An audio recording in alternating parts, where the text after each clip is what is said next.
ça se trouve, si Kurzawa avait un comportement hors terrain exemplaire, il serait peut-être pas meilleur. Moi, je parle même pas. Non, ça mais passerait mieux.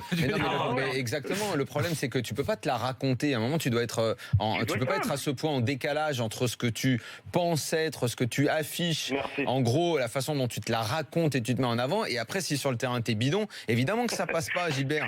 Ça s'appelle l'humilité. Et d'ailleurs, je ne comprends pas pourquoi tu ne te mets jamais dans le camp de ceux qui défendent l'humilité et le travail, Gilbert. Tu vas tout le temps chercher des excuses à ces mecs-là. Je n'arrive pas à comprendre ça. Je ne cherche pas. Alors que logiquement, dans la vie, tu n'es pas comme ça. Je veux comprends comprendre pas ce manque de naturel. Non, je veux comprendre. C'est un peu facile à chaque fois de dire. Mais le problème, c'est que c'est pas un exemple. Regarde lui, c'est répété il sans fume la arrêt. chicha, donc il est nul. Daniel. Établis-moi un lien objectif entre le fait de fumer la chicha et rater un contrôle. Tu veux que je te le dise ? Il y a un lien objectif entre fumer la chicha et rater un contrôle. Est-ce que tu veux que je te l'explique ? Ah oui, ça peut Est-ce que tu veux que je te l'explique ? Alors, tu vas voir les gens qui s'occupent des tests médicaux au Paris Saint-Germain, sauf que ça, personne n'a envie de le dire. Et bientôt, ce sera révélé par certaines personnes. Je dis rien, je vous donne juste 4 mois. Tu prends les tests physiques des mecs comme Rabiot et Verratti d'il y a 1 an et ceux de maintenant. Après consommation de chicha et tu vas voir quels sont leurs résultats. J'ai pris la chicha est très nocive et je sais que certains clubs font des démarches dans les centres de formation maintenant. C'est pas que c'est nocif, c'est qu'aujourd'hui dans le football français, on est à l'état. Écoute-moi bien, on est à l'état de catastrophe. Sauf que personne n'ose le dire. Lié à la consommation de chicha. Exactement. Sauf qu'on n'ose pas le dire. Aujourd'hui, dans les clubs, on est en un état de catastrophe, sauf que personne n'ose le dire. Non mais personne n'ose le dire. Moi, quand je le dis, j'ai que des emmerdes. J'ai que des emmerdes. C'est pour ça que les dirigeants, les médecins dans les clubs ne veulent pas le dire, parce qu'ils ont peur des emmerdes. Voilà. Mais c'est de la faute de Rallye. Il me lance là-dessus. Moi, ce dont je voulais parler, c'était un exemple hors terrain et un exemple sur le terrain. Des mecs au PSG, tu vas voir les inquiétudes qu'il y a sur certains cas. On a connu aussi plein de joueurs de foot qui fumaient et qui non, ça c'est faux. Ça c'est faux. Mais Zidane fumait. Mais c'est attends. Mais non, Zidane fumait. Dis pas c'est faux, Daniel. Alors, moi j'ai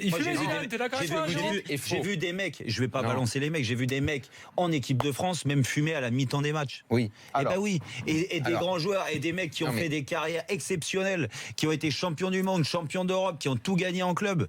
Et ces mecs-là, et ça arrivait. Comme tu dis, la consommation de chicha, ça dépend. C'est sûr que si le mec il se met tous les jours une race à la chicha, c'est différent que de s'en mettre une de temps en temps. On est d'accord. Alors, je suis en train de te parler de ça.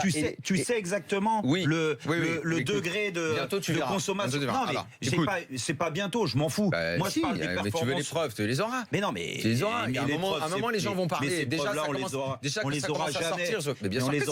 Ils ont fait une enquête récemment, là, même là-haut, à la rédaction. C'est un fléau dans les clubs. Non, mais que ça soit un fléau, on est d'accord, Daniel. Non, mais en fait, c'est moi qui ai mis ça sur la table, j'aurais pas dû prendre. Ce que je veux dire, c'est qu'au moment, quand tu joues au Paris Saint-Germain aujourd'hui, tu peux pas tout remettre d'un seul coup parce que le PSG a été dépassé contre le Bayern Munich et qu'il y a une défaite en Champions League, tout sur le coup en disant ben ouais mais les mecs ils font n'importe quoi, les mecs ils sont arrogants, les mecs ils manquent d'humilité, les mecs ceci cela. Mais on s'en fout de tout ça, c'est les performances sur le terrain. Le mec ça me fait rire, l'humilité.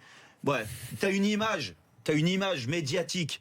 Les gens te collent des fois une image médiatique et là je te parle en connaissance de cause parce que moi des fois on m'a collé une image médiatique sur la gueule et ben moi j'avais pas l'impression de me foutre de la gueule des mecs et ben comme les jeunes joueurs aujourd'hui qui par moment vont dire des choses, vont faire des choses et on va dire ouais le mec il manque d'humilité, il prend les gens pour des cons. Moi je pense qu'aujourd'hui au Paris Saint-Germain il y a une très belle équipe. Le tout c'est qu'il faut qu'ils fassent encore plus bloc ensemble pour gagner des grandes compétitions. Réponse de Daniel. Et après on passe au club anglais. Il vaut mieux qu'on y arrive à un moment. Je vais te répondre puisque ton très grand argument, c'est toujours de me dire que moi je n'ai pas connu le terrain. Et je vais te dire une chose. Je vais te répondre un truc. C'est que sauf ton respect, tu n'as fait qu'une saison au haut niveau. Ok. Sauf ton respect. Alors attends, laisse-moi finir. Ça n'a rien à voir. J'ai fait une saison. La Ligue des Champions, tu l'as vu qu'une fois. Donc déjà, je l'ai pas vu qu'une fois. Donc déjà, je ne pense pas. La finale, oui. La coupe, oui. Je ne pense pas qu'aujourd'hui, je ne pense pas que dans le football d'aujourd'hui, par rapport à celui, pas le tien, je parle même d'avant, quand on ressort les vieilles anecdotes sur Romario et ce genre de trucs, quand la Ligue des Champions, t'avais 2 fois moins de matchs dans toutes les compétitions. Rien à voir. Voilà, ça n'a rien à voir. Le PSG, avec l'exigence qu'il y a maintenant, ce niveau-là, avec ses renforts, ce niveau, tu ne l'as jamais connu. Donc tu ne peux pas venir me dire de quoi que le toi PSG, tu as vu des mecs qui PSG pouvaient, d'aujourd'hui, un PSG avec autant d'exigences, autant de moyens, autant de choses. Tu ne l'as pas connu. Mais comme tu me dis que moi je connais pas, mais c'est donc pas, toi j'ai non pas plus. connu le PSG, non. Mais le PSG, des équipes, des groupes formés pour gagner. Non, j'en ai connu. Ben si, des groupes formés pour gagner. Je suis désolé. En 2004, c'était pas fait exprès, donc c'était pas programmé. C'était pas programmé. Non, mais on peut pas me dire que je connais pas. Mais non, tu connais pas le terrain. Tu connais pas le terrain. Ce gars qui est en face de toi a fait 15 ans de haut niveau, il a été les meilleurs joueurs d'un championnat. Il ne peut pas me dire. C'est pas grave. Il ne peut pas me dire. Mais ce que je veux dire, il a fait un euro, il est en équipe de France. Est-ce que je peux répondre? Exigence physique. Arrête de me parler d'exigence physique.